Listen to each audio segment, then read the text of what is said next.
Hello guys, আজকে আপনাদের সাথে শেয়ার করব দিনের বেলায় কিভাবে বাইক রাইডিং করতে হয় হাইওয়েতে।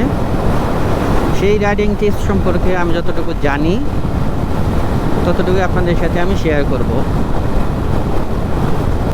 এটা হচ্ছে ঢাকা টাঙ্গাইল রাস্তা। এখন আমি মির্জাপুরের কাছাকাছি আছি। তো আমি হাইওয়েতে বাইক রাইড করতেছি তাও প্রায় 10 বছরের মতন হবে, আর 8-9 বছর লোকাল রাস্তাতে আমি বাইক রাইড করেছি। তো সেই জায়গা থেকে বাইক চালানোর অভিজ্ঞতা আমার প্রায় 20 বছরের। এই 20 বছরের আলোকে হাইওয়েতে কিভাবে বাইক রাইড করতে হয় তো সেটা আমি আপনাদের সাথে আজ শেয়ার করব। যারা হাইওয়েতে বাইক রাইড করতে চান স্পেশালি ভিডিওটা তাদের জন্য আজকে অনেক কাজের হবে।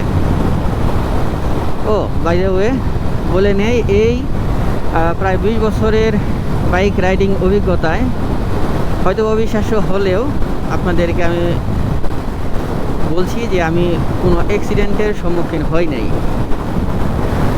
এর কারণ হচ্ছে সবসময় কেয়ারফুলি বাইক রাইড করি। তো এখন কিভাবে আসলে আমি বাইক রাইড করি, অ্যাক্সিডেন্ট হয়নি আমার সাথে এখন পর্যন্ত, তো সেই বিষয়গুলো আমি আপনাদের সাথে শেয়ার করতেছি। প্রথমে যে বিষয়টা মাথায় রাখতে হবে সেটা হচ্ছে আপনার বাইকের নিয়ন্ত্রিত গতি।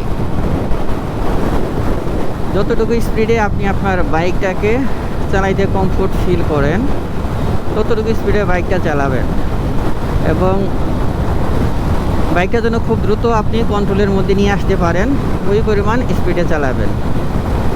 এটা হচ্ছে প্রথম টিপস। দ্বিতীয় টিপস হচ্ছে লেন পরিবর্তন। যখন লেন পরিবর্তন করবেন তখন আগে ইন্ডিকেটর দিবেন। আগে লুকিং গ্লাসে দেখবেন পিছনে কেউ আছে কি না। পিছনে কেউ ছিল না, আমি ইন্ডিকেটর দিয়ে দিছি। এরপর আমি ডান পাশে চলে আসছি। এখন আবার ডান পাশ দিয়ে আমি বাইক রাইড করতেছি। তো এটা হচ্ছে লেন পরিবর্তন করার নিয়ম। প্রথমে আপনাকে লুকিং গ্লাসে দেখতে হবে কেউ আছে কি না। এর পরবর্তীতে জায়গাটা আপনার সেফ মনে হলে আপনি ইন্ডিকেটর দিবেন। ইন্ডিকেটর দিয়ে 3 সেকেন্ডের মতন ওয়েট করবেন, 2 থেকে 3 সেকেন্ড। এরপর আপনি লেন পরিবর্তন করবেন। এখন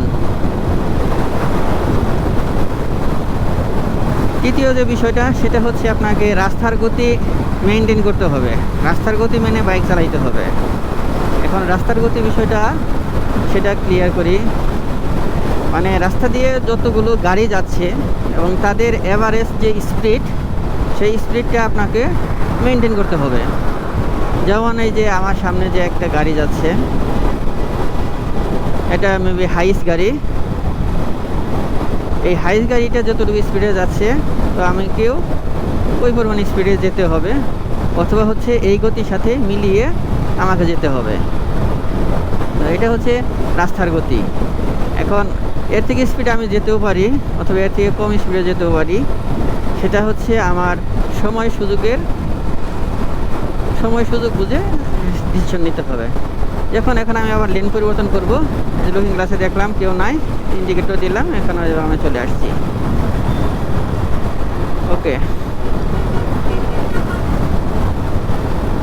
এখন আবার চতুর্থ বিষয় হচ্ছে পিছনের গাড়িকে সাইড দিয়ে দেওয়া। তো সেটা হচ্ছে আপনার এই হাইওয়েতে 2টা লেন থাকে। এই যে মাঝখানে ডিভাইডার দেখতে পাচ্ছেন, খাসকাটা। এক পাশ দিয়ে আমি যাচ্ছি, আরেক পাশটা সবসময় ফাঁকা রাখার চেষ্টা করতে হবে। এটা কেন ফাঁকা রাখবেন? পিছন থেকে যে গাড়িগুলা ওভার স্পিডে আসে সেই গাড়িগুলো যেন আপনার ধারে কাছে না আসতে পারে।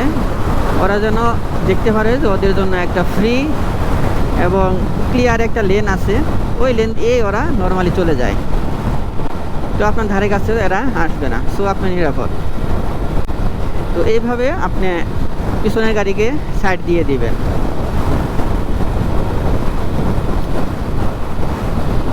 এখন সবসময় আবার খেয়াল রাখতে হবে যে সামনের গাড়িগুলা কতটুকু স্পিডে যাচ্ছে, ওরা আবার ব্রেক করতেছে কিনা। ফোকাস সবসময় সামনের দিকে থাকবে। আর এই যে মাঝখানে যে কাটা কাটা দেখা যাচ্ছে, এগুলারও সাইন আছে, এগুলার কিছু অর্থ আছে। তো সেই অর্থগুলো সম্পর্কে এখন বলছি। যখন এই রাস্তার মধ্যে এই যে কাটা কাটা দাগগুলা দেখা যাবে মাঝখান দিয়ে, তো এইটার মানে হচ্ছে এখন ওভারটেক করা যাবে, মানে এই রাস্তাটা এখনও ওভারটেক করার জন্য নিরাপদ। আপনি আপনার সামনে যদি ফ্রি জায়গা পান তাহলে আপনি ওভারটেক করতে পারেন। এই কাটা কাটার মানে হচ্ছে যে আপনি ওভারটেক করতে পারবেন। আবার কিছু দূর যাওয়ার পরে হয়তো আপনি খেয়াল করবেন যে এই কাটা কাটা দাগ নাই, একদম প্লেন করে মার্কিং করা আছে। তো সেটাও আমি আপনাদেরকে দেখাবো সামনে গিয়ে যদি পাই। এই দেখেন, আমি আরেকটা বিষয় কিন্তু মাথায় রাখতে হবে, সবসময় আপনাকে ফ্রি জায়গাতে বাইক রাইড করতে হবে। আচ্ছা, যেটা বলছিলাম, এই যে দেখেন এখানে কোনো কাটা কাটা নাই, ঠিক আছে, একদম রং করা। মানে এটার মানে হচ্ছে এই জায়গাতে ওভারটেক করা যাবে না। আবার কিছু দূর সামনে এগিয়ে যাওয়ার পরে হচ্ছে আবার কাটাকাটি, মানে হচ্ছে এখানে ওভারটেক করতে পারবেন। এই যে আবার এখানে দেখেন বাঁকা দেওয়া আছে, এই বাঁকা রাস্তা এবং একদম প্লেন রং করা। এটা মানে হচ্ছে যে এখানে আপনি ওভারটেক করতে পারবেন না, ওভারটেক করাটা ঝুঁকিপূর্ণ। তো আমার সামনে যেহেতু কোনো গাড়ি ছিল না, সেজন্য আমি চলে আসছি। এটা আসলে ওভারটেক না, ফ্রি রাস্তা পেয়ে যেভাবে চলে আসি ঠিক সেভাবেই। আর এই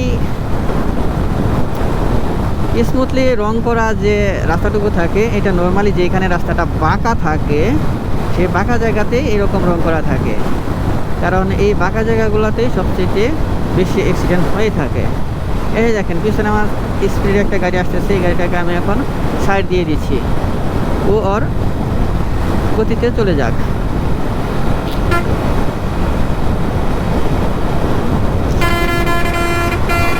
এই গাড়িটা মনে হয় পিছনে ব্রেক করবে, সেজন্য আমাকে ওভারটেক করলো না। হ্যাঁ, গাড়িটা পিছনে ব্রেক করছে, যাত্রী তুলবে হয়তো বা।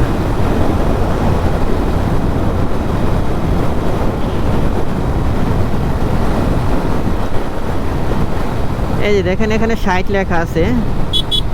এই 60 লেখা কখনো দেখবেন 80 লেখা, কখনো দেখবেন 40 লেখা, এগুলার মানে আছে।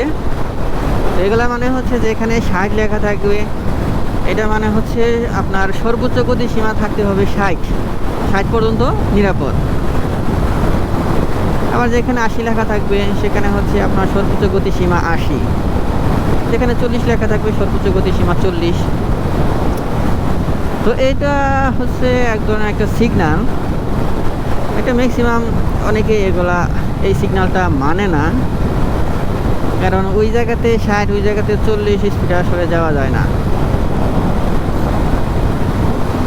আর ঢাকা শহরে যে সকল সার্জেন্টরা বাইকগুলা ধরে তাদের ভুলের জন্য ওরাও এই জিনিসগুলা স্যাক্রিফাইস করে। যেখানে 60 লেখা থাকে ওরাও এখানে 80 পর্যন্ত স্যাক্রিফাইস করে, যে এখানে 60 লেখা ছিল, আপনি এখানে ওভার স্পিডে চালাইছেন কেন। তো তারা না বলে যে এখানে 60 লেখা ছিল, আমরা আপনাকে সর্বোচ্চ 20 কনসিডার করতে পারি, তো আপনি সর্বোচ্চ এখানে 80 চালাইতে পারেন, আপনি কেন 100 তুলবেন? এখানে 100 তুললেই সেটা হচ্ছে অপরাধ। তাহলে যেখানে গতিসীমা লেখা থাকবে সেই গতিসীমার সর্বোচ্চ আপনি 20 কিলোমিটার স্পিডে চালাইতে পারবেন, এর থেকে স্পিডে চালানো উচিত হবে না।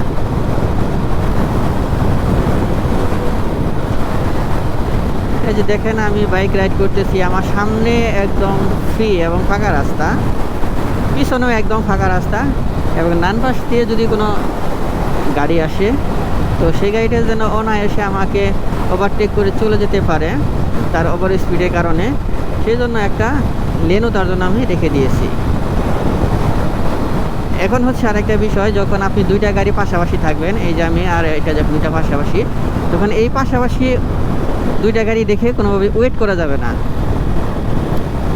এখান থেকে আপনাকে গতি বাড়িয়ে অবশ্যই সামনে চলে যেতে হবে। এর কারণ হচ্ছে পিছন থেকে যে কোনো সময় যে কোনো একটা গাড়ি আসতে পারে। যখন দুই পাশ থেকে দুইটা গাড়ি যাচ্ছে তখন পিছনের গাড়িটা ওভারটেক করতে পারবে না। এখন কাকে রেখে কাকে ওভারটেক করবে? যেহেতু আমারটা ছোটো গাড়ি, সেজন্য হচ্ছে আমার গা ঘেঁষেই সে যাওয়ার চেষ্টা করবে এখন ঘা ঘেঁষতে গেলে ভাড়া যদি কখনো লেগে যায় তো সেক্ষেত্রে সেটা আমার জন্য অনেক ভয়াবহ একটা কারণ হইতে পারে। তো সেই জন্য এই ভয়াবহ কারণের আমি ধারে কাছে থাকতে চাই না। সেই জন্য একটু স্পিডটা বাড়িয়ে সামনে চলে আসতে হবে। মনে রাখতে হবে যে সবসময় বাইক রাইড করতে হবে একদম ফ্রি এবং খোলামেলা জায়গাতে। এটা হচ্ছে সবচেয়ে বেশি নিরাপদ। এই যে দেখেন এখানে একদম রং করা রাস্তার মাঝখান দিয়ে, তার মানে হচ্ছে এই সকল জায়গাগুলোতে ওভারটেক করা যাবে না, ওভারটেক করা ঝুঁকিপূর্ণ। আর দেখেন এই যে বাম পাশে যে আরেকটা দাগ কাটা আছে এবং দাগ কাটার পিছনেও, দাগ কাটার সাইডেও আরও একটু জায়গা আছে। তো এইটা হচ্ছে ইমার্জেন্সি সার্ভিসের জন্য। যদি কখনো ইমার্জেন্সি হয়ে যায় তখন এইটুকু জায়গাতে আপনি যাইতে পারবেন। কিন্তু কখনো এই ইমার্জেন্সি সার্ভিসে রাইড না করাই ভালো।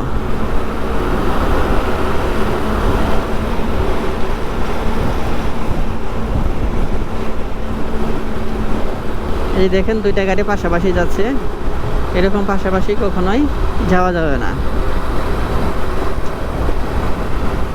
এখন একটু ফাঁকা হয়েছে, আমি ইন্ডিকেটর দিয়ে এখন এই যে বামে চলে আসলাম।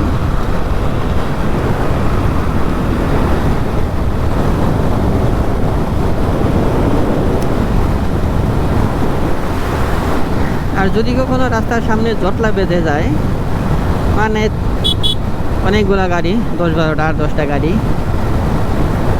কার আগে কে যাবে এইরকম একটা প্রতিযোগিতা চলতেছে। এরকম জটলা যদি বেজে যায়, চেষ্টা করতে হবে জটলাটা এড়িয়ে যাওয়ার জন্য। ওই জটলার ধারে কাছে থাকা যাবে না। সেজন্য আপনাকে পিছনে ওয়েট করতে হবে, অথবা আপনাকে টান দিয়ে সামনে চলে যেতে হবে। ঘন ঘন লেন পরিবর্তন করা যাবে না, এটা কিন্তু সবসময় মাথায় রাখতে হবে। যেমন আমি ইন্ডিকেটর দিয়ে ডানে চলে আসছি, এখন যে বামের লেন আমার ফাঁকা আছে, আমি ইচ্ছা করলেই বামে চলে যাইতে পারি। সেজন্য হচ্ছে মন চাইলেও আর বামে চলে গেলাম, এটা না করাই ভালো। কিছু দূর যাওয়ার পরে যখন আপনি দেখবেন যে আপনার পিছনে কোনো গাড়ি নাই, তখন আপনি লেন পরিবর্তন করবেন। আপনি ডানে থেকে বামে চলে আসছেন, আবার বামে থেকে হুট করে আবার ডানে চলে যাবেন, তো এরকম করা যাবে না। এটা হচ্ছে পিছনের জনকে কনফিউশনে ফেলে দেয় এবং এটা অ্যাক্সিডেন্টের একটা কারণ। সেজন্য কোনো কোনো লেন পরিবর্তন না করে স্মুথলি আপনার লেনে যেতে হবে।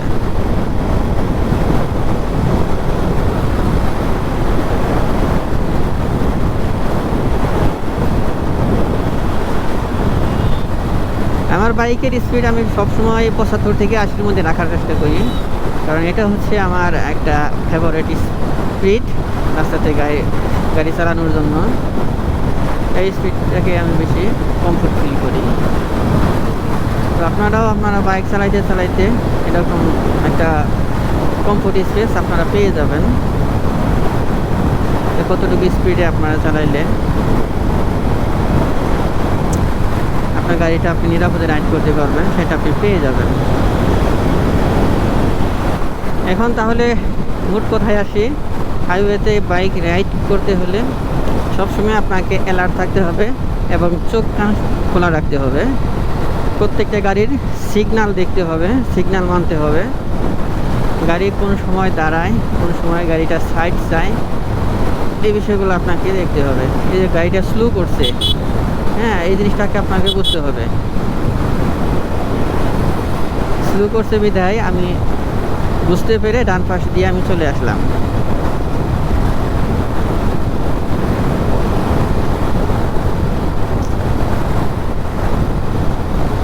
তো আমি আসলে চেষ্টা করি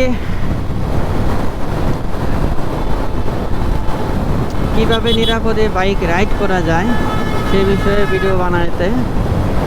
যদি আপনাদের ভালো লেগে থাকে ভিডিওগুলো, তাহলে আমার চ্যানেলটি সাবস্ক্রাইব করে পাশে থাকবেন এবং নোটিফিকেশনের অল বেল আইকন অন করে দিবেন, যাতে করে নিত্য নতুন ভিডিওগুলো সবার আগে আপনি পেয়ে যান। আমার এই ভিডিও যদি আপনাদের একটু সচেতন করতে পারে, তবে আমার ভিডিওটি তৈরি করা সার্থক। সকলে সুস্বাস্থ্য এবং নিরাপদ রাইডিং কামনা করছি।